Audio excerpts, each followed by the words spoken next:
وأشهد أن محمدا عبده ورسوله أرسله الله الحق بشيرا ونذيرا ومن يطع الله والرسول فقد رشد. قال الله تبارك وتعالى في القرآن الكريم والبرهان الرشيد: ألا إن أولياء الله لا خوف عليهم ولا هم يحزنون.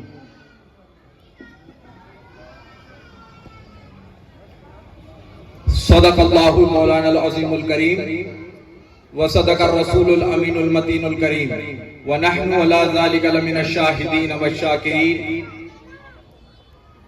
إن الله وملائكته يصلون على النبي يا أيها الذين آمنوا صلوا عليه وسلموا تسليما. اللهم صل على سيدنا ومولانا محمد وبارك وسلم.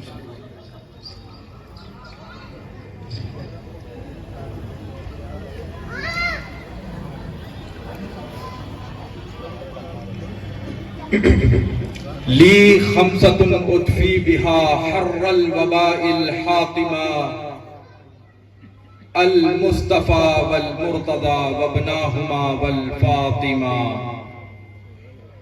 غوث اعظم بمنے بے سرو ساما مدد، غوث اعظم بمنے بے سرو ساما مدد، قبلہ دی مدد کعبہ ایمان مدد، انتظار کرم تست من عینی را، اے خدا جوں و خدا بھی و خدا دا مدد.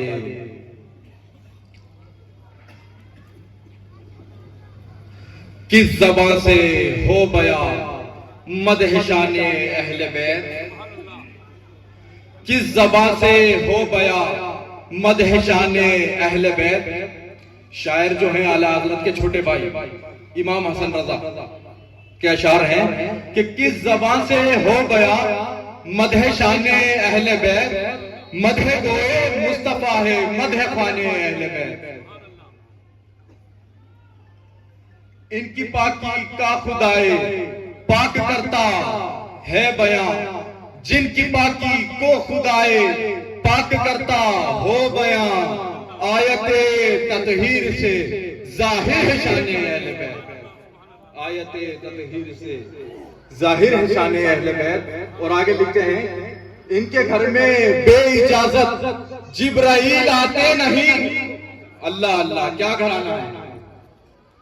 ان کے گھر میں بے اجازت جبرائیل آتے نہیں، قدر والے جانتے ہیں عظم شان اہل بیت. اور تجھ کو مزدہ نار کا ہے دشمنان اہل بیت.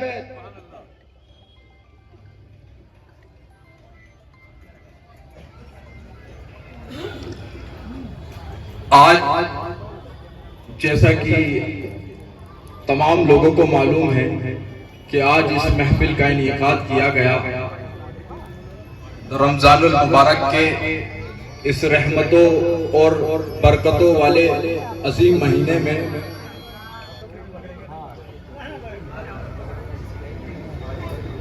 اس محفل کا انعقاد کیا گیا تو سب کو مقصد معلوم ہے کہ آج ہم یہاں پر آل رسول کی خیرات لینے آئے ہیں.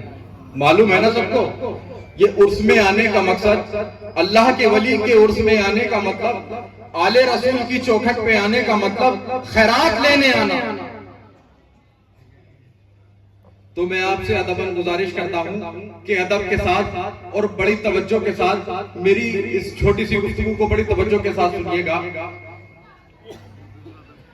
کہ علی لکھنا علی پڑھنا، علی لکھنا علی پڑھنا، انی سننا علی کہنا.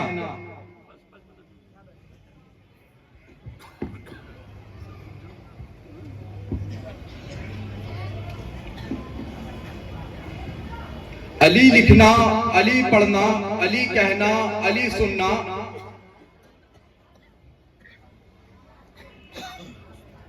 میرا یہی مقصد جو ہر دم ہی عبادت ہے. بے شک سبحان اللہ. مقصد حیات یہی ہے جو عبادت ہی عبادت ہے. ابھی میں نے آیت کریمہ کی تلاوت کا شرف حاصل کیا. اللہ رب العزت قرآن کریم میں ارشاد فرماتا ہے الا ان اولیاء اللہ لا خوف علیہم ولا هم یحزنون کہ سن لو. الا آتا ہے حرف تنبیہ کے لیے, اٹینشن, خبردار, ہوشیار ہو جاؤ. اللہ رب العزت فرما رہا ہے الا ان اولیاء اللہ لا خوف علیہم ولا هم یحزنون کہ اللہ کے وہ اولیاء کو نہ خوف ہوتا نہ وہ غمگین ہوتے. اللہ کے اولیاء کو نہ خوف ہوتا نہ وہ غمگین ہوتے. چونکہ آج اس عرس کی مبارک محفل ہے تو آج میں ایسی پاک ہستی کا ذکر کرنے جا رہا ہوں جس کے بارے میں آقا کریم صلی اللہ علیہ وآلہ وسلم نے فرمایا کہ ذکر علی کی عبادت, کہ علی کا ذکر جو ہے وہ عبادت ہے. تو آج ہم وہ عبادت کرنے جا رہے ہیں جس کے ذکر کو اللہ کے رسول صلی اللہ علیہ وسلم نے فرمایا کہ علی کا ذکر بھی عبادت ہے. اور علی پاک مولا علی کرم اللہ وجہہ الکریم سید الانبیاء صلی اللہ علیہ وآلہ وسلم کے چچا کے بیٹے حضور مولا پاک, یہ وہ پیاری ہستی ہیں میرے بھائیوں کہ جن کے بارے میں تورات اور ان کے آنے سے پہلے تورات اور زبور میں ان کے چرچے تھے. یہ مولا علی پاک یہ وہ عظیم ہستی ہیں. بے شک بے شک. تبے ہمیری ایک بڑا عظیم اپنے وقت کا بادشاہ گزرا ہے. حضور علیہ السلام کے 1000 سال قبل یہ ایک بادشاہ گزرا ہے. یہ ایک عظیم شاعر بھی تھا اور بڑا طاقتور اپنے وقت کا جو بادشاہ گزرا ہے. اس بادشاہ کو جب یہ معلوم ہوا, جب اس نے آقا کریم صلی اللہ علیہ وآلہ وسلم کے باب سنا تو یہ حضور علیہ السلام کی زیارت کا مشتاق ہو گیا. یہ آقا کریم صلی اللہ علیہ وآلہ وسلم کی زیارت کا مشتاق ہو گیا کہ مجھے آقا کریم صلی اللہ علیہ وآلہ وسلم کا زمانہ مل جائے. تو تبے ہمیری بادشاہ ایک خط لکھتا ہے. یہ میں اس پاک ہستی کا ذکر کر رہا ہوں جس کے بارے میں آقا صلی اللہ علیہ وسلم نے فرمایا کہ علی کا ذکر بھی عبادت ہے. بے شک بے شک. اور اس کی علی وہ پاک ہستی کا نام ہے. تورات اور انجیل میں اللہ رب العزت نے اس کا چرچا کیا ہے. اور علی پاک 1000 سال پہلے علی پاک کی نعتیں پڑھی جا رہی تھی. وہ کیسے؟ طب ہمیری جو عرب کا ایک عظیم طاقتور بادشاہ گزرا اور حضور علیہ السلام کے باب سنا تو خط لکھتا ہے کہ میں انتظار کر رہا ہوں کہ قریب ہے مصطفیٰ کریم خاتم النبیین سید الانبیاء تشریف لانے والے ہیں. جب اسے معلوم ہوا کہ اس کا آخری وقت قریب ہے تو اس نے ایک خط لکھا اور خط میں اس نے لکھا کہ میرا خط, اور رئیس الحکمہ کو اس نے ایک خط دیا کہ میرا یہ خط جب سید الانبیاء خاتم النبیین آئیں گے تو ان تک میرا یہ خط پہنچا دینا. بے شک سبحان اللہ. ان تک میرا یہ خط پہنچا دینا. اب 1000 سال بعد آقا کونین رحمت دو عالم صلی اللہ علیہ وآلہ وسلم کی تشریف آوری ہوتی ہے. آپ مدینہ المنورہ شہر یثرب میں تشریف لاتے ہیں 1000 سال بعد. اب انصار, تمام انصار کے صحابہ حضور علیہ السلام کے ویلکم میں کھڑے ہوئے ہیں کہ یا رسول اللہ ہمارے گھر تشریف لائیں. انصار نے اپنے گھروں کو سجایا ہوا تھا اور چاروں اور سے یہ ندا آ رہی تھی یا رسول اللہ, اے اللہ کے رسول ہمیں یہ شرط عطا کرے ہمارے گھر تشریف لائے. تو حضور فرماتے ہیں ناقتی حاجی معمورہ, میری یہ اونٹنی اللہ کی طرف سے حکم ملا ہوا ہے. بے شک سبحان اللہ. میری اس اونٹنی کو آج اللہ کی طرف سے حکم دیا ہوا ہے. آج یہ جہاں رکی گی وہیں ہمارا قیام ہوگا. تو اصحاب رسول اس اشتیاق میں ہے کہ حضور کی اونٹنی ہمارے یہاں رکے. تو دیکھتے کیا ہے کہ اونٹنی اس دروازے کے آگے رکی ہے جس کا دروازہ بند ہے. لوگوں نے دستک دی کہ ابو ایوب انصاری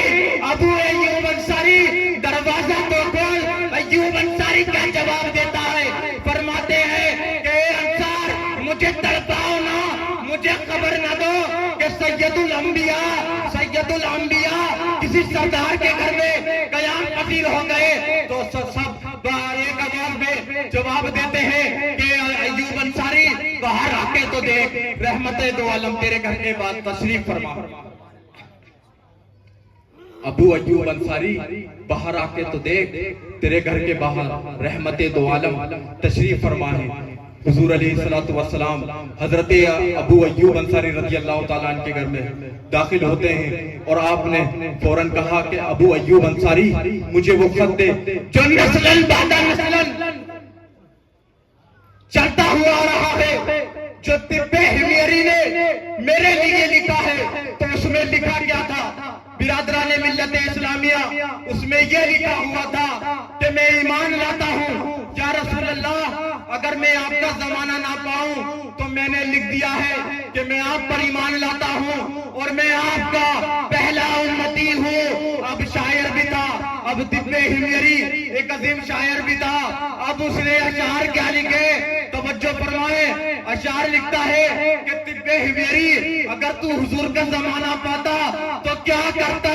تو طب حمیری اپنے اشعار میں لکھتا ہے لَكُنْتُ وَزِيرًا وَابْنَ أُمِّهِ، کہتا ہے کہ اگر میں رسول گرامی باوقار سید الانام کا زمانہ پاتا تو میں آپ کی اور آپ کے چچا کے بیٹے علی ابن ابی طالب کی نوکری کرتا۔ بے شک سبحان اللہ، نعرہ تکبیر، نعرہ تکبیر، نعرہ رسالت، نعرہ رسالت، نعرہ حیدری، نعرہ حیدری، نعرہ غوثیت، نعرہ غوثیت، سید شاہ ولی صاحب قبلہ۔ لکھتا ہے لَكُنْتُ وَزِيرًا لَهُ وَابْنَ أُمِّهِ، اگر میں لَوْ بُدَّ عمری الى عمرہ، کہ اگر میں حضور علیہ السلام کے زمانے کو پالوں، لَكُنْتُ وَزِيرًا لَهُ وَابْنَ أُمِّهِ، تو میں حضور علیہ السلام کی بھی نوکری کروں گا اور آپ کے چچا کے بیٹے علی ابن ابی طالب کی بھی نوکری کروں گا۔ یہ مولا پاک رضی اللہ تعالیٰ عنہ کی یہ پاک ہستی ہے کہ ان کے تشریف آوری سے ہزاروں قبل پہلے ان کی نعتیں اور منقبتوں میں اشعار لکھے جا رہے تھے۔ تو ایک کسی نے اعتراض کیا کہ مولا علی پاک، وہ آپ کی کرامت علامہ جامی اپنی کتاب میں نقل کرتے ہیں اس روایت کو کہ مولا علی پاک وہ ہستی ہیں کہ جب آپ سفر کے لیے کہیں تشریف لے جاتے اور اپنی سواری پر سوار ہوتے تو آپ اپنا سیدھا قدم ایک رکاب میں رکھتے اور اپنا دوسرا قدم جب دوسری رکاب میں رکھتے تو درمیان میں جتنا عرصہ ہوتا آپ ایک قرآن مکمل کر لیا کرتے۔ بے شک سبحان اللہ، علامہ جامی اس روایت کو لے کر آ رہے ہیں۔ تو کسی نے اعتراض کیا کہ یہ کیسے ممکن ہو سکتا ہے، یہ کیسے پوسیبل ہے؟ یہاں تو بندہ بسم اللہ پڑھے، تعوذ و تسبیح پڑھے، اتنے تو سوار ہو جاتا ہے، بھلا علی کیسے؟ علی کیسے؟ تو میں نے کہا نادان، اپنی عقل کے اتنے گھوڑے نہ دوڑا، اتنی پاک ہستی، اتنی عظیم ہستی پہ نہ جا۔ میں نے کہا شیخ پیر میری تھی کو دے، میں نے کہا علی کا بیٹا ہے، پہلے رمضان المبارک میں تشریف لاتا ہے، پتا چلتا ہے اللہ کے اولیاء خبر دیتے ہیں کہ دودھ نہ پلاؤ ولی کا روزہ ہے۔ میں نے کہا جب علی کے بیٹے کا یہ عالم ہے تو علی اس کا بھی باپ ہے، باپ۔ بے شک سبحان اللہ، سبحان اللہ، بے شک سبحان اللہ۔ میں نے کہا علی اس کا بھی باپ ہے، باپ۔ میں نے کہا صابر پاک کلیری، علاء الدین علی احمد، علاء الدین علی احمد، جب آپ سے کہا جاتا ہے تھوڑی نگاہ کرم کیجئے تو تجلی ایسی پڑتی ہے۔ میں نے کہا وہ صابر احمد کلیری ہے، علاء الدین احمد کلیری ہے۔ میں نے کہا اس ہستی کا یہ عالم ہے۔ میں نے کہا علی اس کا بھی باپ ہے، باپ۔ میں نے کہا وارث علی دیوا میں نے کہا جو جسے جس طرح دیکھتا تھا، جس نگاہ سے دیکھتا تھا وارث علی وارث ویسا نظر آتا تھا۔ مسلمان دیکھتا تھا تو ایک الگ صورت ہے، غیر مسلم دیکھتا تھا ایک الگ صورت ہے، ہندو دیکھتا تھا ایک الگ صورت ہے، عیسائی دیکھتا تھا ایک الگ صورت ہے۔ میں نے کہا یہ عالم تو وارث علی کا ہے، میں نے کہا یہ علی کا وارث ہے، علی تو اس کا بھی باپ ہے۔ بے شک سبحان اللہ سبحان اللہ۔ میں نے کہا علی تو اس کا بھی باپ ہے۔ میں نے کہا علی اتنی عظیم ہستی تیری عقل میں کیسے آ سکتا ہے؟ جب شیخ پیر میرٹھی تمہاری عقل سے پرے ہیں، کرامت کہتے ہی اسے۔ پھر میں نے کہا تھوڑا آگے اور چل، سید الہند کی بارگاہ میں لے چلتا ہوں۔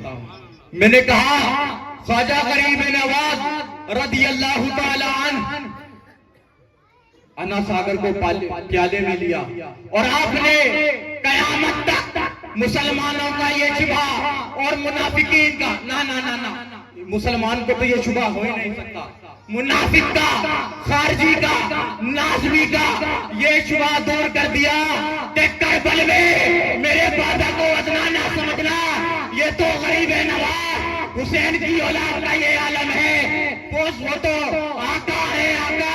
تو میں نے کہا وہ سید الہند ہے، اور یہاں حضرت عائشہ رضی اللہ تعالی عنہ روایت کرتی ہے کہ رسول اللہ صلی اللہ علیہ وآلہ وسلم نے فرمایا کہ سید العرب کو بلاؤ۔ تو میں نے کہا یا رسول اللہ کہ آپ سید العرب نہیں، کہ آپ عرب کے سردار نہیں؟ تو حضور علیہ الصلوۃ والسلام نے فرمایا کہ انا سید ولد آدم، کہ اے عائشہ میں بنی آدم کا سردار ہوں، علی کیوں سید العرب، علی عرب کا سردار ہے۔ بے شک سبحان اللہ۔ نعرہ تکبیر، نعرہ رسالت، نعرہ رسالت، نعرہ حیدری، نعرہ حیدری، نعرہ غوثیت، نعرہ غوثیت۔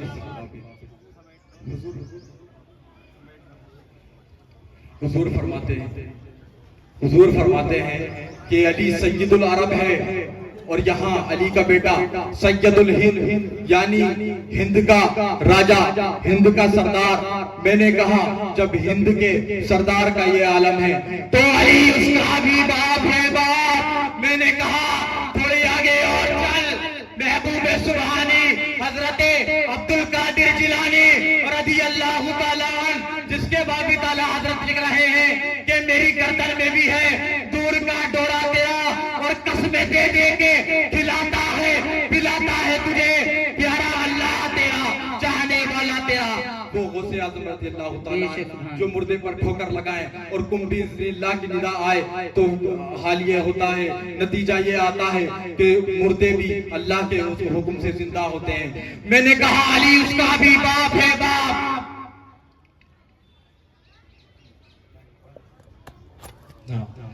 ایک مرتبہ حضور علیہ الصلوۃ والسلام، بس میں اپنی آخری بات کو سمیٹتا ہوں، حضور علیہ الصلوۃ والسلام نے مولا علی کرم اللہ وجہہ وجہ الکریم کا ہاتھ پکڑا اور آپ نے فرمایا کہ میرا علی اس کی صلب سے قیامت میں میرا وہ بیٹا آئے گا جو جس طرح دنیا